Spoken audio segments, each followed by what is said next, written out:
இன்னைக்கு நாம 2024ல இப்போ புத்தம் புதுசா ரிலீஸ் ஆன பார்டர்லெஸ் ஃபாக் அப்படின்னு சொல்லிட்டு ஒரு தரமான படம் பார்க்க போறோம். இந்த படத்துடைய கதையை கூட சொல்லாம ஸ்டார்டிங்ல நடக்கிற ஒரு சீனை மட்டும் சொல்ற பாருங்க. இதை பார்த்தாலே உங்களுக்கு இந்த படம் பார்க்கணும் அப்படின்னு சொல்லிட்டு இன்ட்ரெஸ்ட் வந்துடும். இந்த படத்துடைய ஸ்டார்டிங் சீன்லயே மலேசியா அண்ட் இந்தோனேஷியா பார்டரை காமிக்கிறாங்க. இது கொஞ்சம் பாதுகாக்கப்பட்ட ராணுவ பகுதி அப்படின்னு சொல்லிட்டு வச்சுக்கலாம். இங்க ஒரு குட்டி கிராமம் இருக்கு, அங்க ஒரு குட்டி கடையும் இருக்கு அப்படின்ற மாதிரி காமிக்கிறாங்க. அந்த கடையில எல்லாரும் டீ காஃபி எல்லாம் வாங்கி குடிச்சுட்டே இருக்கும் போது திடீர்னு பார்த்தா அந்த கடையுடைய கூரைக்கு மேல என்னமோ உழுந்து உடையுது. அதுக்கப்புறம் ஏதோ ஒண்ணு சறுக்கிட்டே வந்து கீழே ஒழுகுது. அது என்ன விஷயம்னு போயிட்டு பார்க்கும்போது அது ஒரு மனுஷன். ஆக்சுவலா அது ஒரு டெட் பாடி. பார்த்தா தலை தனியா முண்டம் தனியா இருக்கு, அப்படியே தலை தனியா உருண்டு ஓடுது. இங்க தான் இந்த படத்துடைய பேரை போட்டு ஸ்டார்ட் பண்றாங்க. இதுதான் மக்கள் இன்ட்ரோ. இந்த படம் ஒரு மாதிரி பயங்கர பரபரப்பா செம இன்வெஸ்டிகேஷனா போகும். இந்த படத்தை எங்கேயுமே ஸ்கிப் பண்ணாம முழுசா பாருங்க. சரி வாங்க இந்த படத்தை டீடைலா பார்க்கலாம். அதுக்கு முன்னாடி நம்ம சேனலை சப்ஸ்கிரைப் பண்ணிக்கோங்க, பக்கத்துல வர பெல்லையும் கிளிக் பண்ணிக்கோங்க. இன்னமும் இன்ஸ்டால ஃபாலோ பண்ணாம இருக்கீங்க அப்படின்னா ஓடி போயிட்டு ஃபாலோ பண்ணிட்டு வந்துருங்க. இந்த வீடியோக்குள்ள போறதுக்கு முன்னாடி ஒரு லைக் கொடுத்துட்டு பார்க்க ஸ்டார்ட் பண்ணுங்க. இப்போ படத்துடைய ஸ்டார்டிங் சீன்லயே அந்த டெட் பாடி வந்து விழுந்துச்சு பாத்தீங்களா, அந்த ஸ்பாட்டுக்கு 2 நாட்டை சேர்ந்த போலீஸும் வராங்க. இந்த பாடி எங்க விழுந்து கிடக்குது அப்படின்னு சொல்லிட்டு பார்க்கும்போது இப்போ இந்தோனேஷியாக்குள்ள இருக்கு. அது மட்டும் இல்லாம இறந்து போயிருக்கிறவரு இந்தோனேஷியாவுடைய பார்டர் ஃபோர்ஸ் உடைய ட்ரெஸ் போட்டிருக்காரு. அப்படின்னா இந்த கேஸை நம்மளே எடுத்து விசாரிக்க ஆரம்பிக்கலாம் அப்படின்னு சொல்லிட்டு சீஃப் சொல்றாரு. இப்போ கூடவே ஒரு அசிஸ்டன்ட் இருப்பாரு. 2 பேரும் சேர்ந்துட்டு இந்த கேஸை விசாரிக்க புதுசா ஒரு லேடி வராங்க. அவங்க தான் வந்து இந்த கேஸை இன்வெஸ்டிகேட் பண்ண போறாங்க அப்படின்னு சொல்லும் போது ஹீரோயினை காமிக்கிறாங்க. நம்ம ஹீரோயின் ஜகார்த்தால இருந்து இந்த கேஸை விசாரிக்கணும் அப்படின்னு மட்டும் வராங்க. வந்தவங்க நேரா போஸ்ட்மார்ட்டம் பண்ற இடத்துக்கு போயிட்டு டெட் பாடியை பாக்குறாங்க. அங்க சீஃபும் அசிஸ்டன்ட்டும் இருக்காங்க. நம்ம ஹீரோயின் போயிட்டு நான் தான் இன்ஸ்பெக்டர் காச்சா அப்படின்னு சொல்லிட்டு கை கொடுக்கும் போது நீங்க ரொம்ப அழகா இருக்கீங்க, உங்களுக்கு இந்த கண்ணாடி ரொம்ப ரொம்ப நல்லா இருக்கு அப்படின்னு சொல்லும் போது ரொம்ப தேங்க்ஸ், ஆனா நீங்க இன்னும் கொஞ்சம் ட்ரை பண்ணிருக்கலாம் அப்படின்னு சொல்லிட்டு கலாச்சி விட்டுறாங்க. சரி ஓகே, டெட் பாடியை பத்தி சொல்லுங்க அப்படின்னு சொல்லிட்டு கேட்கும் போது இங்க இருக்கு பாத்தீங்களா வெட்டப்பட்ட தலையோட ஒரு முண்டம். இந்த தலை வேற ஒரு நபருக்கு சொந்தமான தலையா, அதுக்கப்புறம் உடம்பு வேற ஒருத்தருக்கு சொந்தமான உடம்பா, அதாவது மொத்தமா 2 பேர் கொலை செய்யப்பட்டிருக்காங்க அப்படின்னு சொல்லும் போது அடையாளம் கண்டுபிடிச்சிட்டீங்களா அப்படின்னு சொல்லிட்டு கேட்கும் போது கண்டுபிடிச்சாச்சு. இந்த தலை வந்துட்டு இந்தோனேஷியாவுடைய பார்டர்ல வேலை செய்யக்கூடிய ஒரு ஆர்மி மேனுக்கு சொந்தமானது. அதுக்கப்புறம் இந்த உடம்பு வந்துட்டு ஒரு போராட்டக்காரருடைய உடம்பு அப்படின்னு சொல்றாங்க. இதை எப்படி கண்டுபிடிச்சிங்க அப்படின்னு சொல்லிட்டு கேட்கும்போது தலைக்கு சொந்தமான போட்டோவை காமிக்கிறாங்க. அதுக்கப்புறம் இந்த உடம்பு இருக்கு பாத்தீங்களா, இதுல ஒரு பச்சை குத்தப்பட்டிருக்கும். இவர் வந்துட்டு ஒரு பழங்குடி இனத்தை சேர்ந்தவர். எக்கச்சக்கமான போராட்டங்கள்ல ஈடுபட்டிருக்காரு. முக்கியமா எங்களுடைய இனத்தை காக்கணும், நாங்க தான் வந்துட்டு இந்த காட்டுக்குள்ள இருப்போம், இந்த காட்டுக்குள்ள இருக்க மரம் எல்லாமே எங்களுக்கு சொந்தமான மரம் அப்படின்னு சொல்லிட்டு போராட்டம் பண்றவராம். இந்த பச்சை குத்தந்த வச்சுதான் நாங்க இவரு தானே ஐடென்டிஃபை பண்ணிருக்கோம் அப்படின்னு சொல்லிட்டு அந்த பழங்குடி இனத்துடைய தலைவருடைய போட்டோவையும் காமிச்சு அந்த அசிஸ்டன்ட் அடையாளத்தை காமிச்சிட்டு இருக்காரு. நம்ம ஹீரோயின் அந்த தலையை பாக்குறாங்க. தலையில எதையோ வச்சு பலமா தாக்கின மாதிரி தெரியுது. ஒரு கல்லை வச்சு அடிச்சு முதல்ல இவரை கொலை பண்ணிருக்காங்க. அதுக்கப்புறம் தான் தலையை துண்டா கட் பண்ணி எடுத்திருக்காங்க போல அப்படின்னு சொல்லும் போது இல்ல இது வந்துட்டு போஸ்ட்மார்ட்டம் பண்ண மாதிரி இருக்கு, 2 பேரும் இறந்து போனதுக்கு அப்புறமா இல்லனா கொலை செய்யப்பட்டதுக்கு அப்புறமா பெர்ஃபெக்ட்டா கட் பண்ணி எடுத்திருக்காங்க. இது ஒரு கிளீன் ஜாப் அப்படின்னு சொல்லிட்டு ஃபாரன்சிக் உடைய ஒரு லேடி சொல்றாங்க. முக்கியமா இந்த பழங்குடி இனத்துடைய தலைவர் இருக்காரு பாத்தீங்களா, இவரு காணாம போயிட்டு 6 வாரங்கள் ஆகுது. இவர் இறந்து ஒரு மாசம் இருக்க வாய்ப்பு இருக்கு. இவருடைய உடம்ப வந்துட்டு பதப்படுத்தி இருக்காங்க. ஏதோ ஒரு இன்ஜெக்ஷன் போட்டு பதப்படுத்தி 2வதா தான் இந்த சோல்ஜரை கொலை பண்ணி அவருடைய தலையும் இந்த முண்டத்தையும் தூக்கி உள்ளுக்குள்ள போட்டு போயிருக்காங்க அப்படின்னு சொல்லிட்டு இந்த விஷயம்லாம் பேசிக்கிட்டே இருக்கும்போது யாரோ வந்து கதவு தட்டுறாங்க. யாரு அப்படின்னு சொல்லிட்டு போயிட்டு பார்க்கும்போது இந்த பழங்குடி இனத்தவருடைய குடும்பம்லாம் வந்திருக்காங்க, அவருடைய சொந்தக்காரங்களாம் வந்திருக்காங்க. இந்த பழங்குடி இனத்தவருடைய பேர் வந்துட்டு சாங். நம்ம சாங் அப்படின்னு கூப்பிட்டுக்கலாம். சாங்கோடைய மனைவியோ மச்சானோ வந்துட்டு இது எல்லாத்துக்கும் நீங்க தான் ரெஸ்பான்சிபிள், நீங்க வந்துட்டு என் புருஷனை யாரு கொலை பண்ணான்னு சீக்கிரமா கண்டுபிடிக்கணும், ஆனா உங்களால எதுவுமே பண்ண முடியாது அப்படின்ற மாதிரி கத்தி விட்டு போறாங்க. இப்ப அப்படியே எங்க சீனை கட் பண்ணி டெட் பாடி விழுந்த கடையை காமிக்கிறாங்க. அங்க போயிட்டு ஹீரோயின் விசாரணையை ஸ்டார்ட் பண்றாங்க. இந்த கடையில ஒரு பொண்ணு இருந்தா பாத்தீங்களா, அந்த பொண்ணு கிட்ட விசாரிக்கும் போது இந்த டெட் பாடி வந்துட்டு வானத்துல இருந்து விழுந்துச்சு அப்படின்னு சொல்லிருப்பா. எப்படி வானத்துல இருந்து விழ முடியும் அப்படின்னு சொல்லிட்டு சீஃப் கேட்டுக்கிட்டே இருக்கும் போது மேபி இருக்கலாம் இல்லையா அப்படின்னு சொல்லும் போது சரி ஓகே வானத்துல இருந்து டெட் பாடி விழுந்துச்சு அப்படின்னு சொல்லிட்டு வச்சுக்கோங்க, எப்படி அந்த டெட் பாடி வானத்துக்கு வந்துச்சு அப்படின்னு சொல்லிட்டு சீஃப் கேட்கும் போது இவங்க அப்படியே போயிட்டு பாக்குறாங்க. அந்த ஓட்ட வழியா மரத்தை பார்த்துட்டு மரத்தை செக் பண்ணீங்களா அப்படின்னு சொல்லிட்டு சீஃப் கிட்ட கேட்கும் போது செக் பண்ண சொல்றேன் அப்படின்னு சொல்றாரு. இப்ப அப்படியே இந்த ஊர் முழுக்க விசாரிக்க ஆரம்பிக்கிறாங்க. பக்கத்திலேயே இன்னொரு கடை இருக்கும், அந்த கடை கிட்ட போயிட்டு விசாரிக்க ஆரம்பிக்கிறாங்க. அந்த கடையை மிஸ்டர் ஊதா நடத்திக்கிட்டு இருப்பாரு.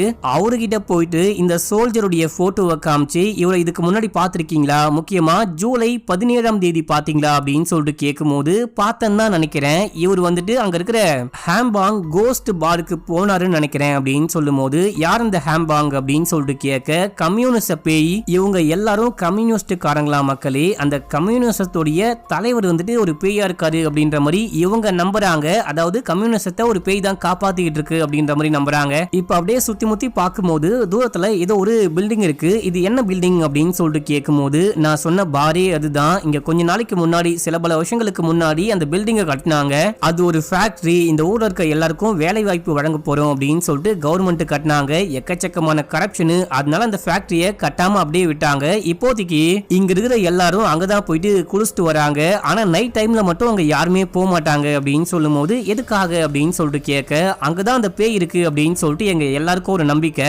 நைட் ஆனா ஒரு பெண் பேய் வந்துட்டு செமையா கத்திக்கிட்டு இருக்கும். ஒரு பொண்ணு, ஒரு சின்ன பொண்ணு குரல்ல கத்திக்கிட்டே இருக்கும். எங்களுக்கு ஒரு மாதிரி பயமா இருக்கும். நாங்க நைட் டைம்ல அங்க போறதே கிடையாது அப்படின்னு சொல்ல, நீங்க எப்போ கடைசியா பேய் கத்தி கேட்டீங்க அப்படின்னு சொல்லிட்டு கேட்கும்போது, கடைசியா ஃபுல் மூன் அன்னைக்கு அப்படின்னு சொல்றாரு. இவங்க சிரிச்சுக்கிட்டே, இவர் ஏதோ வளர்றாரு போல, இவருடைய நம்பிக்கை அது போல அப்படின்னு சொல்லிட்டு கிளம்பிடுறாங்க.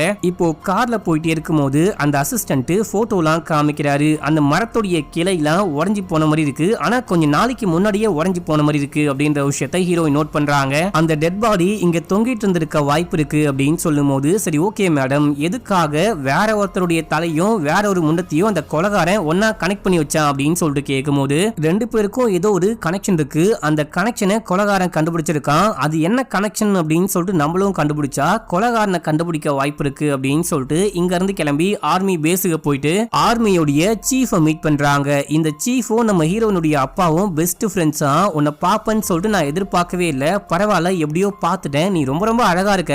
உனக்கு இந்த வேலைலாம் செட் ஆகுமான்னு தெரியல. பார்த்து சேஃபாரு. இது வந்துட்டு சேஃபான பகுதி கிடையாது அப்படின்னு சொல்லிட்டு ஒரு மாதிரி மிரட்டுற மாதிரியே பேசிட்டு இருக்காரு. ஆனா ஹீரோயின் என்ன சொல்றாங்க அப்படின்னா, இந்த கேஸை விசாரிக்கிறது உங்க வேலை கிடையாது. என்னுடைய வேலையை நான் பாத்துக்கிறேன். உங்க வேலையை நீங்க பாத்துக்கோங்க அப்படின்னு சொல்லும் போது, அப்படி கிடையாது, நீ முன்னாடியே ஒரு சம்பவம் பண்ணி விட்ட, மறுபடியும் ஏதாவது பண்ற போற அப்படின்னு சொல்லிட்டு உன்னுடைய அப்பா தான் உன்னை பத்திரமா பாத்துக்க சொன்னாரு அப்படின்னு சொல்லிட்டு ஹீரோயினை ஒரு மாதிரி இலக்காரமாவே பேசுறாரு. இவங்களை கடுப்பாகிற மாதிரியே பேசுறாரு. ஹீரோயின் வந்துட்டு ஏதோ ஒரு விஷயம் பண்ணிட்டாங்க அப்படின்னு மட்டும் நமக்கு நல்லாவே புரியுது. இப்ப அப்படியே எங்க சீன் கட் ஆகுது. அன்னைக்கு நைட்டு ஹீரோயின் வீட்டுக்கு போயிட்டு கண்ணில் ஏதோ ஒரு லிக்விட ஊத்திட்டு படுத்து தூங்குறாங்க. மறுநாள் காலைல ஷாப்பிங் போயிட்டு வரும்போது அவங்களுடைய கார்ல ஒரு லெட்டர் ஒன்னு இருக்கு. அந்த லெட்டர் எடுத்து ஓபன் பண்ணி பார்க்கும்போது, மலேசியா போலீஸ் கிட்ட இருந்து இந்தோனேஷியா போலீஸ்க்கு ஒரு ரிக்வெஸ்ட் லெட்டர் வந்திருக்கு. அந்த தலை இல்லாத முண்டம் கண்டுபிடிச்சிருக்காங்க பாத்தீங்களா, சான் அப்படின்னு சொல்லிட்டு ஒரு போராட்டக்காரரோட இது. அந்த சான் வந்துட்டு மலேசியாவை சேர்ந்தவரா. அந்த டெட் பாடி எங்களுக்கு வேணும், நாங்க அந்த கேஸை ப்ராப்பரா விசாரிக்கிறோம் அப்படின்னு சொல்லிட்டு ஒரு கோரிக்கை கடிதம் அமைச்சிருக்காங்க. இதை எதுக்காக நம்ம கிட்ட காமிக்கவே இல்ல, அதுக்கப்புறம் யாரு கொண்டு வந்து இங்க வச்சுட்டு போனா, ஏன் நேரடியா கொடுக்காம போனாங்க அப்படின்னு சொல்லிட்டு ஹீரோயினுக்கு பல கேள்விகள். இப்போ நேரா போயிட்டு போலீஸ் சீஃபை பார்த்து இந்த லெட்டர் கொடுக்கும் போது, நீ கிளம்பி போ, நான் பாத்துக்கிறேன் அப்படின்னு சொல்றாரு. இல்ல, இந்த லெட்டருக்கு வந்துட்டு நம்ம பதில் சொல்லணும், ப்ராப்பரா நம்ம அந்த டெட் பாடியை அவங்களுக்கு அமுச்சு வைக்கணும் அப்படின்னு சொல்லும் போது, இங்க பாரு, இது ஒன்றும் அபிஷியல் லெட்டர் ஒன்றும் கிடையாது. ப்ராப்பரா நமக்கு வெளியுறவுத்துறை மூலமா லெட்டர் வந்தா மட்டும்தான் அதுக்கு நம்ம ரெஸ்பான்சிபிளா இருக்கணும். இதெல்லாம் வந்துட்டு ரெஸ்பான்ஸ் பண்ணும் அப்படின்ற அவசியமே கிடையாது. நீ போய் என் வேலையை நான் பாத்துக்கிறேன் அப்படின்னு சொல்லி அமுச்சு விட்டுறாரு. இப்ப அப்படியே எங்க சீனை கட் பண்ணி அன்னைக்கு நைட்டு காமிக்கிறாங்க. ஒரு வெட்டப்பட்ட தலைய யாரோ பள்ளம் தோண்டி அந்த பள்ளத்துக்குள்ள தலையை போட்டு கொளுத்திக்கிட்டு இருக்காங்க. அவருடைய ஃபேஸை நமக்கு காமிக்கல. மறுநாள் காலையில ஹீரோயின் கிளம்பி ஒரு ரெஸ்டாரண்ட்க்கு போயிருக்காங்க. ஏதோ ஒரு ஃபுட் ஆர்டர் பண்ணிட்டு உட்காந்து கேஸுடைய ஃபைல்லாம் பார்த்துட்டு அந்த போட்டோஸ்லாம் பார்த்துட்டே இருக்கும்போது அங்க என்னமோ அன்யூஷுவலா இருக்கு. 4-5 சின்ன பசங்க இருக்காங்க. அதுக்கப்புறம் ஒரு சின்ன பொண்ணு பேச முடியாம கேட்க முடியாம இருக்கா. அந்த பொண்ணு கிட்ட இன்னொரு பொண்ணு சைன் லாங்குவேஜ்ல பேசிக்கிட்டு இருக்கா. இவங்க எல்லாரையும் சேர்த்துக்கிட்டு அந்த கடையிலேயே வேலை பார்க்கக்கூடிய ஒரு லேடி வந்துட்டு ஒரு கான்டாக்ட்ல இருக்கா, என்னமோ சொல்லிக்கிட்டு இருக்கா அப்படின்ற மாதிரிலாம் காமிக்கிறாங்க. நம்ம ஹீரோயின் ஒரு பொண்ணை கூப்பிட்டு வச்சு, நீ யாருமா, எங்கம்மா போற, இங்க தங்கி இருக்கியா அப்படின்னு சொல்லிட்டு கேட்கும்போது, இங்க தங்கி இல்ல, நாங்க எல்லாருமே சேர்ந்துட்டு வேலைக்கு போறோம் அப்படின்னு சொல்லும் போது, எங்க வேலைக்கு போற அப்படின்னு சொல்லிட்டு கேட்க, எங்க வேணா போவோம், இந்த மாதிரி ரெஸ்டாரண்ட், சின்ன சின்ன கடைகள் அப்படின்னு சொல்லிட்டு எங்க வேணா போவோம், அதுக்கு எங்களுக்கு கொஞ்சம் காசு கொடுப்பாங்க அப்படின்னு சொல்லும் போது, சேஃபா போவீங்களா, எல்லாமே ஓகே தானே அப்படின்னு சொல்லிட்டு கேட்கும்போது, எங்களை ஹாம்பாங் பாதுகாக்கும் அப்படின்னு சொல்ல, இதே டைம்ல அந்த ஹோட்டல் ரெடி இந்த விஷயத்தை பார்த்துட்டு எல்லாரையும் கூப்பிட்டு வெளியே போறாங்க. நான் சொல்லியிருக்கேன் இல்லையா, ஸ்ட்ரேஞ்சர்ஸ் கிட்ட எல்லாம் பேசக்கூடாது அப்படின்னு சொல்லிட்டு, எதுக்காக அந்த லேடி கிட்ட பேசிட்டு இருக்கீங்க, அந்த லேடி உங்ககிட்ட என்ன சொன்னா அப்படின்னு சொல்லிட்டு கேட்டுட்டு அப்படியே பேசிக்கிட்டே கிளம்புறாங்க. நம்ம ஹீரோயின் ஒரு சந்தேக பார்வை பாக்குறாங்க அப்படின்ற மாதிரி காமிக்கிறாங்க. இப்ப அப்படியே எங்க சீனை கட் பண்ணி சானுடைய மச்சான காமிக்கிறாங்க. இவன் பேரு சீலஸ் மக்களே. இவன் வந்துட்டு ராணுவ பகுதிக்கு போயிட்டு மரத்தெல்லாம் கட் பண்ணிக்கிட்டு இருக்கான். மரத்தெல்லாம் கடத்த பாக்குறான் அப்படின்னு சொல்லிட்டு மிலிட்டரிக்காரங்க வந்துட்டு இவங்கிட்ட சண்டை போடுறாங்க. இவனை பிடிக்க ட்ரை பண்றாங்க. இவன் மிலிட்டரி ஆள்களையே அடிச்சு போட்டு தப்பிச்சு போலாம் அப்படின்னு சொல்லிட்டு பார்க்கும்போது இவனை பிடிச்சி கைது பண்றாங்க. இப்ப அப்படியே போலீஸ் ஸ்டேஷன்ல காமிக்கிறாங்க. சானுடைய மனைவியை கூப்பிட்டு உன்னுடைய தம்பி என்ன வேலை பண்றான் பாரு அப்படின்னு சொல்லிட்டு சீஃபும் அதுக்கப்புறம் அந்த மிலிட்டரி அதிகாரிகளும் பேசிட்டே இருக்கும்போது உங்களால நேரடியா போராட முடியல அப்படின்னு சொல்லிட்டு இந்த மாதிரி என் கூட்டத்தை சேர்ந்த ஒவ்வொருத்தரையா கொலை பண்ண பாக்குறீங்களா, இந்த மாதிரி பழி போட பாக்குறீங்களா அப்படின்னு சொல்லிட்டு அவங்க சம்பந்தமே இல்லாம பேசிட்டு இருக்கும் போது இதே டைம்ல அந்த சீலஸ் இருக்கான் பாத்தீங்களா, அவன் தப்பிச்சு ஓட ஆரம்பிக்கிறான். இந்த விஷயத்த நம்ம ஹீரோயின் அசிஸ்டன்ட் அதுக்கப்புறம் சில போலீஸ்லாம் பார்த்துட்டு விரட்ட ஆரம்பிக்கிறாங்க. அவனை ஹீரோயின் பின்னாடியே விரட்டிட்டு போறாங்க.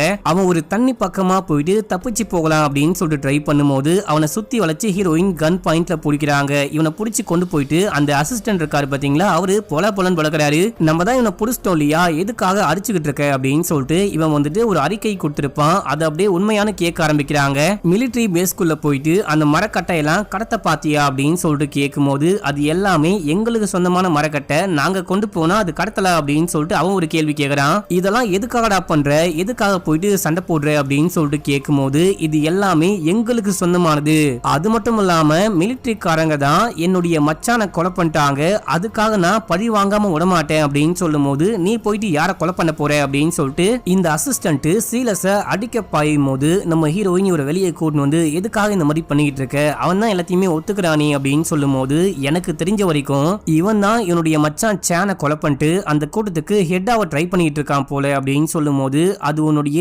யோகம் மட்டும்தான், உன்னால உண்மையை நிரூபிக்க முடியுமா அப்படின்னு சொல்லிட்டு கேட்கும் போது அமைதியாயிடுறாரு. இதே டைம்ல மிஸ்டர் ஊக் இருந்து ஒரு மெசேஜ் வருது, நீங்க உடனே வந்து என்ன மீட் பண்ணுங்க அப்படின்னு சொல்லிட்டு இவங்க போயிட்டு மீட் பண்ணி என்ன விஷயம் அப்படின்னு சொல்லிட்டு கேட்கும் போது அந்த சோல்ஜரை கொலை பண்ணது வேற ஒரு நபரு, அதே டைம்ல எங்க சேனை கொலை பண்ணது வேற ஒரு நபரு அப்படின்னு சொல்லும் போது இந்த விஷயம்லாம் உங்களுக்கு எப்படி தெரியும், யாரு சொன்னா அப்படின்னு சொல்லிட்டு கேட்க எங்க தெய்வம் ஹேம்பேங் தான் சொல்லிச்சு அப்படின்னு சொல்லும் போது இந்த அசிஸ்டன்ட்டுக்கு பயங்கரமா காண்டாகுது. இவன் சரியான பைத்தியம் முடிச்ச வெட்டுக்கிளி இறப்பான் போல, நான் போயிட்டு காரு கிட்ட வெயிட் பண்ணிட்டு இருக்கேன், நீங்க பேசி முடிச்சுட்டு வாங்க அப்படின்னு சொல்லிட்டு அசிஸ்டன்ட் கிளம்பிட்டாரு. நம்ம ஹீரோயின் உட்கார்ந்து பேச ஆரம்பிக்கிறாங்க.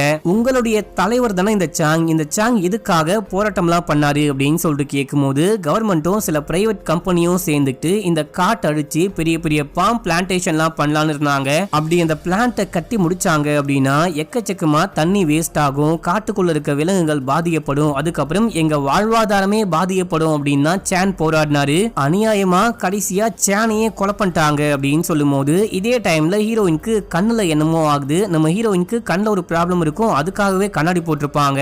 ஒரு செகண்ட் இருங்க, என்ன விஷயம் ஆச்சுன்னு நான் பாக்குறேன் அப்படின்னு சொல்லிட்டு ஏதோ ஒரு மருந்து தூக்கி இவரு கண்ணுல ஊத்தும் போது கண்ணு உடனே சரியாகுது, அந்த வலியெல்லாம் போயிடுச்சு, பாரியா மேஜிக் மாதிரி இருக்கு அப்படின்னு சொல்லும் போது ஆமா இது ஒரு மேஜிக் மெடிசன் தான் அப்படின்னு சொல்றாரு. இது எங்க கிடைக்கும் அப்படின்னு சொல்லிட்டு கேட்கும் போது காட்டுக்குள்ளேயே தான் கிடைக்கும் அப்படின்னு சொல்றாரு. இதே டைம்ல கஸ்டமர் தான் வராங்க அப்படின்னு சொல்லிட்டு நம்ம ஹீரோயின் பேசி முடிச்சுட்டு அப்படியே அங்கிருந்து கிளம்புறாங்க. கிளம்பி அசிஸ்டன்ட் கிட்ட போயிட்டு யார் தான் இந்த ஹேம்பாங் அப்படின்னு சொல்லிட்டு கேட்கும் போது நான் ஏற்கனவே சொன்ன மாதிரி காட்டுல இருக்கக்கூடிய ஒரு நல்ல பேய், இவங்களுக்கு அந்த பேய் தான் உதவி பண்ணிக்கிட்டு இருக்கு, இவங்களை பாதுகாத்துக்கிட்டு இருக்கு, அது மட்டும் இல்லாம கம்யூனிசத்தையே அந்த பேய் தான் பாதுகாத்துக்கிட்டு இருக்கு அப்படின்ற மாதிரி நம்புறாங்க அப்படின்னு சொல்லும் போது இவன் சொல்றத நம்பவும் முடியல, நம்பாம இருக்கவும் முடியல அப்படின்னு சொல்லிட்டு அப்படியே இங்க இருந்து கிளம்பிடுறாங்க. இப்ப அப்படியே எங்க சீனை கட் பண்ணா அன்னைக்கு நைட்டு நம்ம ஹீரோயின் கார்ல போயிட்டே இருக்கும் போது ஏதோ ஒன்னத்தை அடிச்சு தூக்கிட்டாங்க போல, பயந்துட்டு காரை நிப்பாட்டுறாங்க.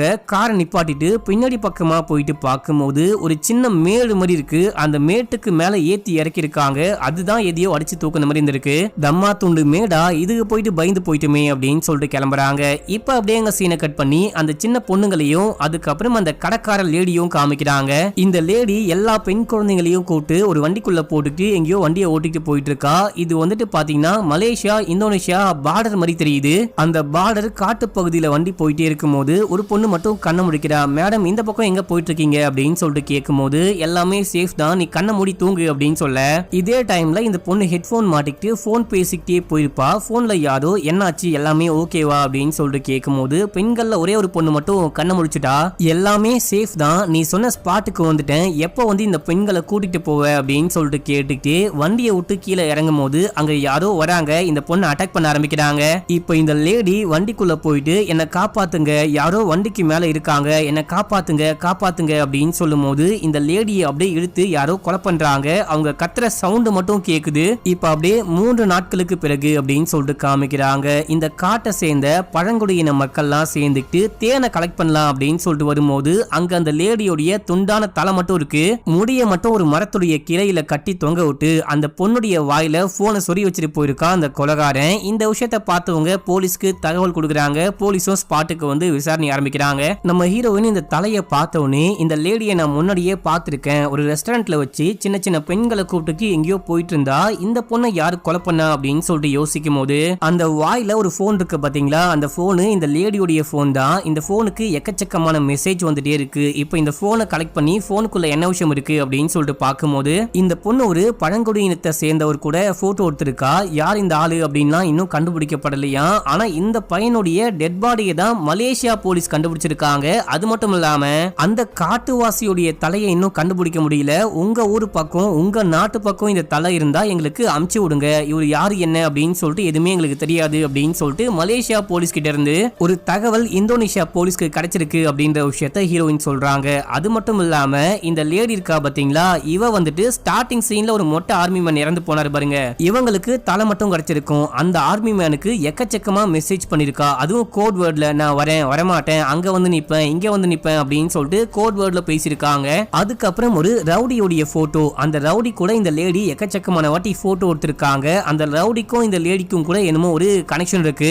இந்த ரவுடி யாரு அப்படின்னு சொல்லிட்டு கேட்கும்போது இவன் ஒரு லோக்கல் ரவுடி, எக்கச்சக்கமான பிசினஸ் பண்ணிட்டு இருக்கான், எக்கச்சக்கமான இல்லீகலான வேலையும் பண்ணிட்டு இருக்கான் அப்படின்னு சொல்லிட்டு அசிஸ்டன்ட் சொல்றாரு. இந்த ரவுடியும் இருக்கான் பாத்தீங்களா, இந்த ரவுடி அந்த அன்ஐடென்டிஃபையா ஒரு காட்டுவாசி இருக்காரு பாருங்க, அந்த காட்டுவாசி கூட அதுக்கப்புறம் இந்த ஆர்மி மேன் கூட அப்படின்னு சொல்லிட்டு எல்லாரு கூடயுமே போட்டோ எடுத்திருக்காரு. இந்த ரவுடி, இந்த லேடி, காட்டுவாசி, அதுக்கப்புறம் அந்த ஆர்மி மேன், இவங்க 4 பேருக்கும் ஏதோ ஒரு கனெக்ஷன் இருக்கு, ஏதோ ஒரு இல்லீகலான கனெக்ஷன் இருக்கு அப்படின்ற விஷயத்தை மட்டும் ஹீரோயின் கண்டுபிடிக்கிறாங்க, கெஸ் பண்றாங்க.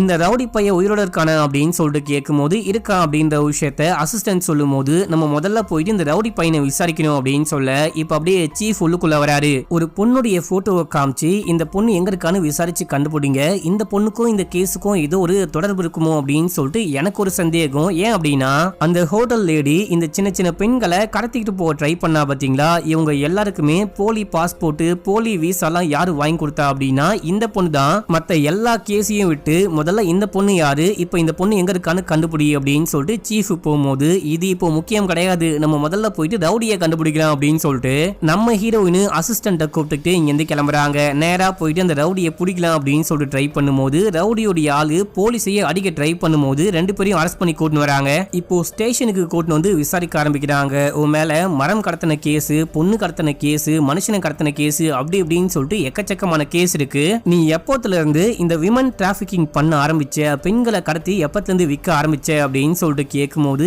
என்ன பார்த்து எதுக்காக அந்த கேள்வியை கேக்குறீங்க, நான் எதுக்காக பெண் குழந்தைங்களை கடத்தி விற்க போறேன் அப்படின்னு சொல்லிட்டு நடிக்க ஆரம்பிக்கிறான். ஒழுங்கா சொல்ற அப்படின்னு சொல்லிட்டு விசாரிச்சுக்கிட்டே இருக்கும்போது சீஃப் உள்ளுக்குள்ள வராரு. நான் சொன்ன வேலையை செய்யாம எதுக்காக இவனை அரெஸ்ட் பண்ணி கூட்டு வந்த அப்படின்னு சொல்லிட்டு கேட்கும்போது கண்டிப்பா இந்த கேஸுக்கும் இவனுக்கும் ஏதோ ஒரு கனெக்ஷன் இருக்கு, அந்த போட்டோவை பார்க்கும் போதே நமக்கு தெரியுது, அதனால தான் இவனை அரெஸ்ட் பண்ணி கூட்டிட்டு வந்தேன் அப்படின்னு சொல்லும் போது, ஆனா இவன் தான் இந்த விஷயம்லாம் பண்ணா, கொலைக்கெல்லாம் இவன் தான் காரணம்னு ஏதாவது எவிடன்ஸ் வச்சிருக்கியா அப்படின்னு சொல்லிட்டு கேட்கும்போது இல்லன்னு சொல்றாங்க. நெக்ஸ்ட் நீ என்ன பண்ண போற அப்படின்னு சொல்லிட்டு கேட்கும்போது நம்ம என்ன பண்ணோம் அப்படின்னா மலேசியா போலீஸ் கூட சேர்ந்துட்டு இந்த கேஸை விசாரிக்கணும், அப்பதான் நம்மளால இந்த கேஸை முடிச்சு குற்றவாளியை பிடிக்க முடியும். அந்த பக்கமும் டெட் பாடியை கண்டுபிடிச்சிருக்காங்க, இந்த பக்கமும் நம்ம டெட் பாடியை கண்டுபிடிச்சு விசாரிக்க ஆரம்பிக்கணும். 2 பேரும் ஒன்னா சேர்ந்து ஒர்க் பண்ணா மட்டும்தான் இந்த கேஸை முடிக்கவே முடியும் அப்படின்னு சொல்லும் போது அந்த விஷயம்லாம் நீ சொல்லக்கூடாது, என்ன பண்ணணும் என்ன பண்ணக்கூடாது அப்படின்னு சொல்லிட்டு எல்லா விஷயத்தையும் நான் தான் முடிவு பண்ணுவேன். இந்த ஹோட்டல் லேடியால சில பெண்கள் கடத்தப்பட்டாங்க இல்லையா, அதுல நிறைய பேர் காணாம போயிட்டாங்களா, எங்க போனாங்க அப்படின்னே தெரியலையா. இந்த லேடியால கடத்தப்பட்டதுல 2 பெண்கள் மட்டும் தப்பிச்சிட்டு இருக்காங்க. அந்த 2 பெண்களை பார்டர் போர்ஸ் கண்டுபிடிச்சு அப்பா அம்மா கிட்ட அமுச்சு வச்சிருக்காங்க, நீங்க போயிட்டு அவங்க கிட்ட விசாரிச்சுட்டு வாங்க அப்படின்னு சொல்லிட்டு அமுச்சு வைக்கிறாரு. நம்ம ஹீரோயினும் போயிட்டு என்ன விஷயம் ஆச்சு அப்படின்னு சொல்லிட்டு பேசி முடிச்சுட்டு வராங்க. இந்த சீனையே பெருசா காமிச்சிருக்க மாட்டாங்க, அந்த சின்ன பெண்கள் வீட்டுக்கு வராங்க, ஹீரோயின் போயிட்டு பேச போறாங்க அப்படின்னு மட்டும் தான் காமிச்சிருப்பாங்க. அடுத்து அப்படியே ஸ்டேஷன்ல காமிக்கிறாங்க. நம்ம ஹீரோயின் கண்டுபிடிச்ச விஷயம் என்ன அப்படின்ற விஷயத்த அசிஸ்டன்ட் கிட்ட சொல்றாங்க. இந்த கடத்தல்காரர்களை பத்தி கொலைகாரனுக்கு நல்லாவே தெரிஞ்சிருக்கு போல, இவங்க தான் பெண்களை கடத்தி டிராபிகிங் பண்ணிட்டு இருக்காங்க அப்படின்ற விஷயத்த கொலைகாரன் கண்டுபிடிச்சிட்டு அதுக்கப்புறம் தான் கொலை பண்ண ஆரம்பிச்சான் போல, அதனால தான் ஸ்பெசிபிக்கா இந்த இடங்கள்ல கொலை பண்ணி டெட் பாடியை போட்டு போயிருக்கான், தலைகளை கட்டி தொங்க விட்டு போயிருக்கான் அப்படின்ற இந்த விஷயம்லாம் ஹீரோயின் அந்த அசிஸ்டன்ட் கிட்ட எக்ஸ்பிளைன் பண்ணிட்டு இருக்காங்க. அதுக்கப்புறம் அந்த ரவுடி பைய கிட்ட இந்த விஷயத்தை பத்தி விசாரிக்கலாம் அப்படின்னு சொல்லிட்டு போகும்போது அங்க அந்த ரவுடி பையில காணும், அங்க அந்த ரவுடி பைய இருக்க வாய்ப்பே கிடையாது, ரிலீஸ் பண்ணி அந்த அந்த சீஃப் வெளியே அமிச்சிட்டாரு அப்படின்ற விஷயத்த சீல சொல்லும் போது எதுக்காக அவனை வெளியே அமிச்சிங்க அப்படின்னு சொல்லிட்டு கேட்க, நான் தான் சொன்னேன் இல்லையா, அவனுக்கு எதிரான எந்த ஆதாரமும் கிடையாது, அவனை வச்சு என்ன பண்ண போற, அவன் போயிட்டு வக்கீல கூட்டின்னு வந்து கேசு கீசு போட்டு விட்டா பெரிய பிரச்சனை ஆயிடும் அப்படின்னு சொல்லும் போது, நீங்க சொல்றது எல்லாமே வாஸ்தவம் தான், ஆனா மலேசியா போலீஸ் கிட்ட நம்ம இந்த தகவலை கொடுத்துருக்கணும், ஒருவேளை அவன் தப்பிச்சு மலேசியா போயிட்டா என்ன பண்ணுவீங்க அப்படின்னு சொல்லிட்டு கேட்டு நம்ம ஹீரோயின் கிளம்பி இமிகிரேஷன் ஆபீஸ்க்கு போறாங்க. அங்க போயிட்டு இவன் கிராஸ் பண்ணி போனானா அப்படின்னு சொல்லிட்டு கேட்கும்போது ஆமான்னு சொல்றாங்க. நம்ம ஹீரோயின் ரவுடி பையில தேடி பார்டரை கிராஸ் பண்ணி மலேசியா பகுதிக்குள்ள போறாங்க. அங்க போனா ஒரு ரெஸ்டாரண்ட்ல உட்காந்து சாப்பிட்டுக்கிட்டு இருக்கான். அங்கேயே வச்சு கைது பண்ண ட்ரை பண்ணும்போது மலேசியா போலீஸ் வந்து என்ன விஷயம் ஆச்சு, எதுக்காக உள்ளுக்குள்ள வந்து அவங்கிட்ட சண்டை போட்டுட்டு இருக்கீங்க அப்படின்னு சொல்லிட்டு கேட்க, இவன் இந்த மாதிரி ஒரு கேஸ்ல சம்பந்தப்பட்டிருக்கான் அப்படின்னு சொல்ல, எனக்கு எதுவுமே தெரியாது, இந்த லேடி என்ன அட்டாக் பண்றாங்க அப்படின்னு சொல்லிட்டு அந்த ரவுடி பைய மலேசியாவுடைய ஐடி கார்டை காமிச்சு, நான் ஒரு மலேசியா சிட்டிசன், என்ன காப்பாத்துங்க காப்பாத்துங்க அப்படின்னு சொல்ல போலீஸ் அந்த பையனுக்கு தான் சப்போர்ட் பண்றாங்க. இப்ப அப்படியே சீன் கட் ஆகுது. சீஃப் நம்ம ஹீரோயினை பிடிச்சி செமையா திட்டிக்கிட்டு இருக்காரு. நான் சொல்லாத வேலையெல்லாம் நீ பண்ணிட்டு இருக்க, இதுக்கப்புறம் உன்னுடைய உதவி எங்களுக்கு தேவையில்ல, நீ வேணா, உனக்கு டிரான்ஸ்பர் பண்ணும் அப்படின்னு சொல்லி ஹெட் ஆபீஸ்க்கு லெட்டர் போட போறேன் அப்படின்னு சொல்றாரு. இப்ப அப்படியே சீன் கட் ஆகுது. காட்டுக்குள்ள ஒரு நபரை காமிக்கிறாங்க. இந்த நபரை யாரோ விரட்டுறாங்க. யாரு விரட்டுறா அப்படின்னா தெரியல. அவர் பயந்துட்டு ஓட பின்னாடியே யாரோ போயிட்டு அவரையும் கொலை பண்ணிட்டு போறாங்க.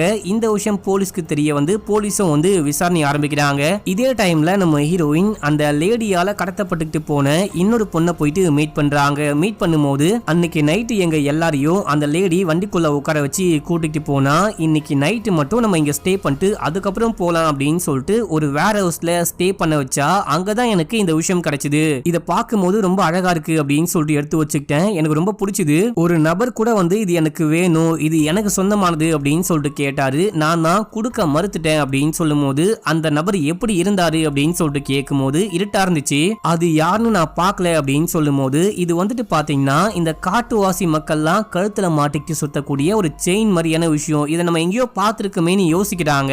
ஸ்டார்டிங்ல சேன் அப்படின்னு சொல்லிட்டு ஒரு காட்டுவாசி இனத்துடைய தலைவர் கொலை செய்யப்பட்டாரு பாத்தீங்களா, அவர் இதே போல ஒன்னு போட்டுக்கிட்டு இருக்காரு அப்படின்ற விஷயத்த போட்டோ வச்சு ஹீரோயின் கண்டுபிடிக்கிறாங்க. இப்ப அப்படியே சீனை கட் பண்ணா நம்ம ஹீரோயின் கிளம்பி அந்த ஃபேக்டரிக்கு போறாங்க. அங்க போயிட்டு நமக்கு ஏதாவது க்ளூ கிடைக்குமா அப்படின்னு சொல்லிட்டு பார்த்துட்டே இருக்கும்போது திடீர்னு யாரோ அங்க வந்து ஹீரோயினை அட்டாக் பண்ண ஆரம்பிக்கிறாங்க. அவரு உடம்பு முழுக்க கவர் பண்ணிட்டு வந்திருக்காரு. யாரு என்ன அப்படின்னா தெரியல. ஹீரோயினுக்கும் அவருக்கும் சம சண்டை. சண்டையுடைய முடியல ஒரு பெரிய பள்ளம் மாதிரி இருக்கு. அந்த பள்ளத்துக்குள்ள ஹீரோயினை பிடிச்சி தள்ளி விட்டு போயிட்டாரு. இப்ப அப்படியே சீனை கட் பண்ணி கடத்திட்டு போகப்பட்ட பெண்கள்ல ஒரு பெண்ணை காமிக்கிறாங்க. இந்த பொண்ணு காட்டுக்குள்ள நடந்து போயிட்டே இருக்கும்போது எது மேலேயோ தவறி கீழே ஒழுகுறா. அங்க ஒரு முண்டம் தலை தனித்தனியா கிடைக்குது. அந்த தலைய ஒரு கவருக்குள்ள போட்டு கட்டி வச்சிருக்காங்க. இத பார்த்து இந்த பொண்ணு பயந்து கத்துறா. இப்ப அப்படியே சீனை கட் பண்ணி ஹீரோயினை காமிக்கிறாங்க. நம்ம ஹீரோயின் அந்த பள்ளத்துக்குள்ள இருந்து மேல ஏறி வர முடியுமான்னு ட்ரை பண்றாங்க. ஆனா பொத்துன்னு கீழே ஒழுகுறாங்க. இவங்க கத்திக்கிட்டே இருக்கும் போது இதே டைம்ல அங்க வந்து அசிஸ்டன்ட் ஹீரோயினை காப்பாத்துறாரு. காப்பாத்தி கையில அடிபட்டிருக்கும். அதுக்கெல்லாம் மருந்து போட்டுக்கிட்டே இருக்கும் போது என்ன எப்படி கண்டுபிடிச்சிங்க அப்படின்னு சொல்லிட்டு ஹீரோயின் கேட்கும் போது, மிஸ்டர் ஊ தான் சொன்னாரு, அவர் தான் கால் பண்ணி சொன்னாரு அப்படின்னு சொல்லும் போது, நான் உள்ளுக்குள்ள மாட்டிக்கிட்டேன் அப்படின்ற விஷயம் உங்களுக்கு எப்படி தெரியும் அப்படின்னு சொல்லிட்டு ஊ கிட்ட கேட்கும் போது, இந்த அசிஸ்டன்ட் தான் போகும்போது சொல்லிட்டு போனாரு, அங்க பேயும் கிடையாது நாயும் கிடையாது, மேபி பண்ணி அந்த மாதிரி ஏதாவது விலங்கு கூட இருக்க வாய்ப்பு இருக்கு, ஏதாவது சவுண்ட் கேட்டா பயந்துட்டு இங்கேயே இருக்காம போயிட்டு பார்த்துட்டு வாங்கன்னு சொன்னாரு. எனக்கு முன்னாடிலாம் ரொம்ப பயமா இருக்கும். சரி ஓகே இந்த வாட்டி போயிட்டு பார்க்கலாம் அப்படின்னு சொல்லிட்டு பார்க்கும்போது யாரோ உள்ளுக்குள்ள மாட்டிக்கிட்டு இருக்காங்க. அது ஒரு பெண் அப்படின்னு சொல்லிட்டு புரிஞ்சுக்கிட்டேன். சத்தத்தை வச்சு நீங்க தானே கண்டுபிடிச்சேன், ஆனாலும் எனக்கு கொஞ்சம் பயமா இருந்துச்சு, அதுக்காக தான் அசிஸ்டன்ட்டுக்கு கால் பண்ணி சொன்னேன் அப்படின்னு சொல்லும் போது, பரவாயில்ல என் உசுரையே நீங்க காப்பாத்திட்டீங்க அப்படின்னு சொல்லிட்டு ஹீரோயின் நன்றி சொல்றாங்க.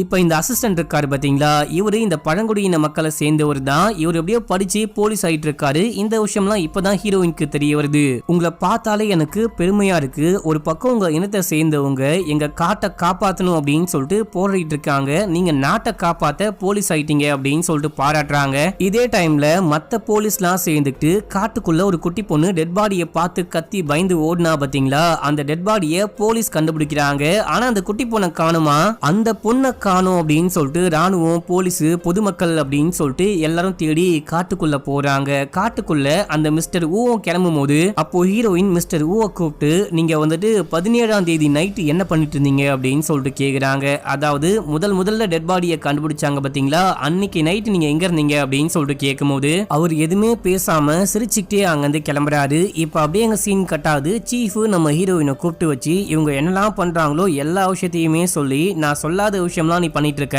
ஒழுங்கா இந்த டிரான்ஸ்ஃபர் லெட்டர்ல கையெழுத்து போட்டு போ அப்படின்னு சொல்லும் போது இவங்க சைன் பண்றாங்க. நம்ம பண்ற எல்லா விஷயமும் இந்த ஆளுக்கு எப்படி தெரியுது அப்படின்னு சொல்லிட்டு யோசிக்கும் போது எல்லாத்துக்கும் அசிஸ்டன்ட் தான் காரணம் போல, அவன் தான் எல்லா விஷயத்தையும் சொல்றான் போல அப்படின்னு சொல்லிட்டு நேரா அவனுடைய வீட்டுக்கே போயிட்டு கண்ணை காமிச்சு மிரட்டி ஒழுங்கு மரியாதையா உண்மையே சொல்லு, நான் பண்ற விஷயம்லாம் எப்படி சீஃபுக்கு தெரியுது, சீஃபுக்கும் உனக்கும் என்ன கனெக்ஷன் அப்படின்னு சொல்லிட்டு கேட்கும் போது தயவு செஞ்சு கண்ணை கீழே இறக்கு, நான் எல்லா உண்மையுமே சொல்றேன் அப்படின்னு சொல்லிட்டு சொல்ல ஆரம்பிக்கிறான். நீங்க எங்க போறீங்க, எங்க வரீங்க, என்ன பண்றீங்க அப்படின்னு சொல்லிட்டு எல்லா விஷயத்தையும் ஃபாலோ பண்ணி அவரு சொல்ல சொன்னாரு. அவரு தான் என்னுடைய பாஸ், அவருக்கு தான் நான் உண்மையா இருக்க முடியும், அவரு சொல்ற பேச்சை கேட்கல அப்படின்னா எனக்கு என் வேலை போயிடும் அப்படின்னு சொல்லும் போது நீயும் உன்னுடைய பாஸும் சேர்ந்துட்டு ஏதோ இல்லீகலான வேலையெல்லாம் பார்த்துட்டு இருக்கீங்க, அந்த கடத்தல்களுக்கும் உங்களுக்கும் ஏதாவது கனெக்ஷன் இருக்கா அப்படின்னு சொல்லிட்டு கேட்க எனக்கும் அந்த கடத்தல்களுக்கும் எந்த கனெக்ஷனுமே கிடையாது, நான் உண்டு என் வேலை உண்டுன்னு மட்டும்தான் நான் இருக்கேன், ஆனா பாஸ் ஏதோ இல்லீகலான வேலை பார்க்கறாரு, அடிக்கடி எனக்கு கொஞ்சம் காசு கொடுப்பாரு, அதை பத்தி எனக்கு எதுவுமே தெரியாது, இங்க எல்லாரும் ஒருத்தர் கனெக்ஷன்ல இருக்காங்க, எல்லாரும் பணத்துக்காக தான் வேலை பார்க்கறாங்க அப்படின்னு சொல்லும் போது உடனே ஹீரோயின் ஒரு கதையை சொல்ல ஆரம்பிக்கிறாங்க. இவங்க போலீஸ் ஆன புதுசுல ஒரு பொண்ணு அடிச்சிருக்காங்க, அந்த பொண்ணு ஏதோ தப்பு பண்ணிட்டா அப்படின்னு சொல்லிட்டு அரெஸ்ட் பண்ணி விசாரிச்சு அடிச்சு அமுச்சு விட்டுட்டு இருக்காங்க. அதுக்கப்புறம் ஹீரோயின் தெரியாம கார்ல அந்த பொண்ணை ஏத்திட்டு இருக்காங்க, அந்த பொண்ணு இறந்தும் போயிட்டு இருக்கா. மத்த எல்லாரும் சேர்ந்துட்டு ஹீரோயின் வேண்முத்துனே அந்த பொண்ணை கொலை பண்ணிட்டாங்க, வேண்முத்துனே அந்த பொண்ணை கொலை பண்ணிட்டாங்க அப்படின்னு சொல்லும் போது ஹீரோயினுடைய அப்பா தான் பெரிய போராட்டத்துக்கு அப்புறமா பொண்ணை காப்பாத்திருக்காரு, அந்த கேஸ்ல ஹீரோயின் குற்றவாளி கிடையாது, ஆக்சிடென்டலா அந்த பொண்ணு இறந்து போயிட்டு இருக்கா அப்படின்னு சொல்லிட்டு கேஸை முடிச்சிருக்காங்க. ஹீரோயினும் போலீஸ் வேலையில இன்னும் தொடர்ந்து இருக்காங்க. அந்த ஆக்சிடென்ட் விஷயத்த இன்னமும் ஹீரோயின் நினைச்சு பயங்கரமா ரிக்ரெட் பண்ணிட்டு இருக்காங்களாம். அது மட்டும் இல்லாம ஹீரோயினுக்கு இந்த விஷயம் நடந்துச்சு அப்படின்னு சொல்லிட்டு தெரிஞ்சவங்களா இருக்காங்க இல்லையா, எக்ஸாம்பிளுக்கு அந்த ஆர்மியோடைய சீஃப் கூட சொல்லிருப்பாரு பாருங்க, நீ ஏற்கனவே ஒரு ஏழ்றைய பண்ணிட்ட, திரும்பவும் இங்க வந்து ஏதாவது பண்ற போற, இங்க இருந்து கிளம்பி போயிடு அப்படின்ற மாதிரி வார்ன் பண்ணிருப்பாரு. அது எல்லாத்துக்கும் இதுதான் காரணமா, நான் தெரியாம ஒரு தப்பு பண்ணிட்டு இது வரைக்கும் வருத்தப்பட்டுக்கிட்டு இருக்கேன், நீ தெரிஞ்சே தப்புலாம் பண்ணிக்கிட்டு இருக்க, பார்த்து இருந்துக்கோ அப்படின்னு சொல்லிட்டு அங்கிருந்து கிளம்பிட்டாங்க. இப்ப நம்ம ஹீரோயின் போலீஸ் அதிகாரி கிடையாது, அவங்கள டிரான்ஸ்பர் பண்ணியாச்சு, வேலை வெட்டி இல்லாம சுத்திக்கிட்டு இருக்காங்க, ஆனாலும் ஏதாவது கண்டுபிடிக்கணும் அப்படின்னு சொல்லிட்டு பார்க்கும்போது இறந்து போன எல்லாருக்கும் ஏதோ ஒரு கனெக்ஷன் இருக்கு, இவங்க எல்லாருமே அந்த பெண்கள் கடத்தல்ல சம்பந்தப்பட்டிருக்காங்க. முக்கியமா இந்த பெண்கள் சின்ன குழந்தைங்கள்லாம் யாரு அப்படின்னு சொல்லிட்டு பாத்தீங்கன்னா இந்த காட்டுவாசி இனத்தை சேர்ந்த சின்ன சின்ன பெண் குழந்தைகள், இவங்களை கடத்தி வித்தா மட்டும்தான் ஏன்னு யாரும் கேட்டு வரமாட்டாங்க அப்படின்னு சொல்லிட்டு அந்த வேலையெல்லாம் பண்றாங்க அப்படின்ற விஷயத்த ஹீரோயின் நல்லாவே புரிஞ்சுக்கிறாங்க. அந்த சானுடைய மச்சா இருக்கான் பாத்தீங்களா, அவனை வச்சு இந்த ரவுடி பையில கடத்தி விசாரிச்சா நமக்கு ஏதாவது தெரிய வர வாய்ப்பு இருக்கு, இந்த கேஸையே முடிக்க கூட வாய்ப்பு இருக்கு அப்படின்னு சொல்லிட்டு அவன்கிட்ட பேசி அவனுடைய உதவியால அந்த ரவுடி பையில கடத்தி கூட்டிட்டு போயிட்டு அடிச்சு விசாரிக்க ஆரம்பிக்கிறாங்க. ஒழுங்கு மரியாதையா உண்மையை சொல்லு, இந்த கொலைகளுக்கெல்லாம் யாரு காரணம் அப்படின்னு சொல்லிட்டு கேட்கும்போது ஸ்டார்டிங்ல நான் ஒரே ஒரு ஆளை மட்டும் கொலை பண்ண சொன்னேன், அவன் என் பணத்தெல்லாம் ஆட்டைய போட்டான் அப்படின்னு சொல்லிட்டு கொலை பண்ண சொன்னேன், மத்தபடி எந்த கொலைக்கும் நான் காரணம் கிடையாது அப்படின்னு சொல்லும் போது யார் அந்த ஆளு அப்படின்னு சொல்லிட்டு கேட்க மலேசியா போலீஸ்க்கு ஒரு டெட் பாடி கிடைச்சிருக்கு அப்படின்னு சொல்லிட்டு உடம்பு முழுக்க பச்சை குத்தின ஒருத்தனை நம்ம ஹீரோயின் கம்ப்யூட்டர்ல பாத்துருப்பாங்க பாத்தீங்களா, அவனுமே இவனுடைய ஆள் தானா. இந்த ரவுடி பயலுக்கு மலேசியா இந்தோனேஷியா அப்படின்னு சொல்லிட்டு எல்லா இடத்துலயும் ஆளுங்க இருக்காங்க, இங்க இருக்கிற பழங்குடியின சின்ன குழந்தைங்க எல்லாரையும் கடத்தி மலேசியாவுக்கு அனுப்புறது தான் வேலையா பார்த்துட்டு இருக்கான். இங்க இருந்து இந்த பழங்குடியின பெண்கள் அனுப்பும் போது அவன் ஒரு வாட்டி வித்துட்டு அந்த காசை வந்துட்டு திருப்பி கொடுக்காம ஏமாத்தி இருக்கான், இதுக்கப்புறம் இவன் தேவை கிடையாது அப்படின்னு சொல்லிட்டு இந்த ஊரை சேர்ந்த சான் இருக்கான் பாத்தீங்களா, சானை வச்சு நீ அந்த டாட்டூ போட்டவனை கொலை பண்று அப்படின்னு சொல்லும் போது இவன் போயிட்டு கொலை பண்ணிருக்கான், கொலை பண்ணிட்டேன் அப்படின்ற விஷயத்தையும் சொல்லிருக்கான். ஆனா திடீர்னு பார்த்தா அந்த டாட்டூ போட்டவனுடைய தலை என் வீட்டுடைய பேக் யார்ட்ல கடந்தது, இவன் தலை எப்படி இங்க வந்துச்சு அப்படின்னு சொல்லிட்டு இந்த விஷயம் போலீஸ்க்குலாம் தெரிய வந்தா நம்ம மாட்டிப்போம் அப்படின்னு சொல்லிட்டு தலையை நானே கொளுத்திட்டேன், இந்த விஷயம் தான் ஆச்சு, மத்த யாரையும் நான் கொலை பண்ணல, சேனை கூட நான் கொலை பண்ணல அப்படின்னு சொல்லும் போது பொய்யா சொல்ற, என்னுடைய மச்சானியே மாட்டி விட பாக்குறியா அப்படின்னு சொல்லிட்டு அந்த சீலஸ் போட்டு பொலன் பொழக்கிறான். கொஞ்சம் அமைதியா வெயிட் பண்ணு, இவன் சொல்றது உண்மையா பொய்யான்னு முதல்ல விசாரிச்சு கண்டுபிடிக்கலாம், இவனை போலீஸ் கிட்ட ஒப்படைக்கலாம் அப்படின்னு சொல்லிட்டு ஹீரோயின் சொல்லும் போது நீங்க இன்னுமா போலீஸ் சட்டம்லாம் நம்பிட்டு இருக்கீங்க அப்படின்னு சொல்லிட்டு இந்த சீலஸ் கலாய்க்கிறான். இதே டைம்ல நம்ம அசிஸ்டண்ட காமிக்கிறாங்க, ஒரு காருக்குள்ள ஒரு கேமராவை ரெடி பண்றாரு, எல்லாத்தையும் ரெக்கார்ட் பண்ற மாதிரி செட் பண்ணி விட்டு சீஃபுக்காக வெயிட் பண்ணிக்கிட்டு இருக்காரு. சீஃப் வந்து உள்ளுக்குள்ள உட்கார்ந்ததுக்கு அப்புறமா எல்லா விஷயத்தையுமே பேச ஆரம்பிக்கிறாரு. இப்பதான் நமக்கு எல்லா உண்மையுமே தெரிய வருது, இந்த சீஃப் போலீஸ் இருக்கான் பாத்தீங்களா, இவனுமே அந்த கடத்தல் கேங் கூட தொடர்புல இருக்கான் மக்களே, இவன் போலீஸ் தரப்புல இருந்து என்ன உதவிலாம் பண்ண முடியுமோ எல்லாமே பண்ணிட்டு இருக்கான், அதுக்காக எக்கச்சக்கமா காசு வாங்கிட்டு இருக்கான். வாங்கின காசுல கொஞ்சம் காசு இந்த அசிஸ்டன்ட்டுக்கும் கொடுத்து நீ வாயை மூடிட்டு இருக்கணும், நான் சொல்ற விஷயத்த மட்டும் தான் பண்ணும், என்ன பண்றேன் ஏது பண்றேன் எதுக்காக அந்த விஷயம்லாம் பண்றேன் அப்படின்னு சொல்லிட்டு எந்த கேள்வியும் கேட்க கூடாது அப்படின்னு சொல்லியிருக்கான். நான் நான் சொன்ன மாதிரி நீ பண்ணுவோன்னு பார்த்தா இந்த எல்லா உண்மையும் நீ அந்த போலீஸ்காரர்கிட்ட போட்டு கொடுத்துட்டியா அப்படின்னு சொல்லிட்டு சீஃப் கேட்கும் போது இப்போ டக்குன்னு அசிஸ்டன்ட் கண்ணை தூக்கி காமிச்சு இந்த விலங்க கையில போட்டு லாக் பண்ணு அப்படின்னு சொல்லிட்டு லாக் பண்ண வச்சுட்டு இவ்வளவு நாளா நீ என்ன பண்ற அப்படின்ற விஷயமே தெரியாம கொஞ்சம் காசை வாங்கி வச்சுக்கிட்டு உனக்கு விசுவாசமா இருந்தேன் பார்த்தா என்னுடைய இனத்தை சேர்ந்த பெண் குழந்தைங்களையே நீ கடத்திருக்க அவங்கள வித்து அது மூலயமா வர காசுல நீ சம்பாரிச்சிருக்க எனக்கும் கொஞ்சம் கொடுத்திருக்க இதுக்கப்புறம் நான் உனக்கு விசுவாசமா இருக்க போறது கிடையாது நான் இந்த எல்லா உண்மையும் வெளியே கொண்டு வர போறேன் அப்படின்னு சொல்லிட்டு சரி ஓகே எதுக்காக அந்த லேடி போலீஸ அந்த ஃபேக்டரிக்குள்ள வச்சு கொலை பண்ண ட்ரை பண்ண அப்படின்னு சொல்லிட்டு கேட்கும் போது முதல்ல இந்த சீஃப் நான் எதுக்காக அந்த லேடி போலீஸ கொலை பண்ண போறேன் அப்படின்னு சொல்லிட்டு கேட்டாலுமே கூட அந்த பொண்ணு எனக்கு ஒரு தடைக்கல்லா இருந்தா அதனால தான் கொலை பண்ண ட்ரை பண்ணேன் எப்படியோ அந்த பொண்ணு தப்பிச்சுட்டா நீ தான் ஹெல்ப் பண்ணி காப்பாத்தின அப்படின்ற மாதிரி கேள்விப்பட்டேன் அப்படின்னு சொல்லும் போது ஆமா அப்படின்னு சொல்றாரு. இப்படி பேசிக்கே இருக்கும் போது அந்த சீஃப் வந்துட்டு பாத்தீங்கன்னா லாக்க சரியாவே போட்டிருக்க மாட்டாரு கையை அவுத்துட்டு இந்த வண்டியை ஓட்ட விடாம ஆக்சிடென்ட் பண்றாரு. ஆக்சிடென்டோடைய முடிவுல 2 பேருக்கும் பெருசா காயம்லாம் படல வண்டி மட்டும் போயிட்டு ஒரு மரத்துல மோதி நிக்குது. இப்போ இந்த சீஃப் கண்ணை காமிச்சு மிரட்ட ஆரம்பிக்கிறாரு. அதே டைம்ல கண்ட்ரோல் ரூமுக்கு கால் பண்ணி தாமஸ வந்துட்டு அந்த லேடி போலீஸ் கொலை பண்ணிட்டாங்க அந்த லேடி போலீஸ் எங்க இருக்காங்கன்னு தேடி கண்டுபிடிங்க இந்த எல்லா கொலைகளுக்கும் பின்னாடி அவங்க தான் இருக்காங்க பிடிக்க முடியல அப்படின்னா ஷூட் பண்ணி புடிங்க அப்படின்னு சொல்லிட்டு ஒரு ஆர்டர் கொடுக்கறாரு. இப்போ போனை கட் பண்ணிட்டு தாமஸ ஷூட் பண்ணி கொலை பண்றாரு. இந்த அசிஸ்டன்டோடைய பேர் தான் மக்களே தாமஸ். இப்போ அப்படியே அங்க சீன் கட் ஆகுது. அந்த அசிஸ்டன்டோடைய டெட் பாடி தலை தனியா முண்டம் தனியா இருக்கிற விஷயத்த போலீஸ் பார்த்துட்டு அந்த டெட் பாடியை கைப்பற்றாங்க. இந்த பக்கம் நம்ம ஹீரோயினும் அந்த சானுடைய மச்சானும் சேர்ந்துட்டு ரவுடியை கடத்திட்டு வந்தாங்க பாத்தீங்களா. நம்ம ஹீரோயின் வந்துட்டு சட்டம் நீதி நேர்மை நியாயம்னு பேசிட்டு இருக்காங்க அப்படின்னு சொல்லிட்டு ஹீரோயின் அடிச்சு போட்டு அந்த மச்சான்காரன் ரவுடி பையில கடத்திட்டு போயிடுறான் அப்படின்ற மாதிரி காமிக்கிறாங்க. ஊர் முழுக்க இதே டைம்ல நம்ம ஹீரோயினை போலீஸ் தேடி அலையறாங்க. நம்ம ஹீரோயின் எங்கேயாச்சும் மறைஞ்சிக்கலாம் அப்படின்னு சொல்லிட்டு அந்த ஃபேக்டரி கிட்ட போறாங்க. அங்க போயிட்டு பார்த்தா யாரோ கத்திக்கிட்டு இருக்கிற மாதிரி சவுண்ட் கேக்குது. அங்க சீஃப் வந்துட்டு பாத்தீங்கன்னா மிஸ்டர் ஊ கட்டி போட்டு வச்சிருக்காரு. அங்கேயே காணாம போன அந்த குட்டி பொண்ணு இருக்கா இங்க என்ன விஷயம் நடக்குது அப்படின்னு சொல்லிட்டு ஹீரோயின் போயிட்டு ஃபைட் பண்ண ஆரம்பிக்கிறாங்க. இந்த எல்லா கொலைகளுக்குமே மிஸ்டர் ஊ தான் மக்களே காரணம். ஸ்டார்டிங்ல அந்த ரவுடி பைய சொன்ன மாதிரி டாட்டூ போட்டவனை மட்டும்தான் பணத்தை ஆட்டைய போட்டான் அப்படின்னு சொல்லி ரவுடி பைய ஆள் வச்சு கொலை பண்ண சொல்லியிருக்கான். முக்கியமா சான் கிட்ட சொல்லி கொலை பண்ண சொல்லியிருக்கான். சானும் பிளான் போட்ட மாதிரியே டாட்டூ போட்டவனை கொலை பண்ணிருக்கான். மிச்ச எல்லா கொலையும் பண்ணது முக்கியமா சானை கொலை பண்ணது மத்தவங்களை கொலை பண்ணது அப்படின்னு சொல்லிட்டு எல்லாரையும் கொலை பண்ணது நம்ம மிஸ்டர் ஊ தான். இந்த மாதிரி இவனுங்க பெண்களை கடத்தி வித்துக்கிட்டு இருக்காங்க. அதுவும் என்னுடைய இனத்தை சேர்ந்த சின்ன சின்ன குழந்தைங்க யாருக்குமே 17 வயசு கூட கம்ப்ளீட் ஆகல. இந்த மாதிரி மைனர் பெண்களை கடத்தி வித்துக்கிட்டு இருக்காங்க.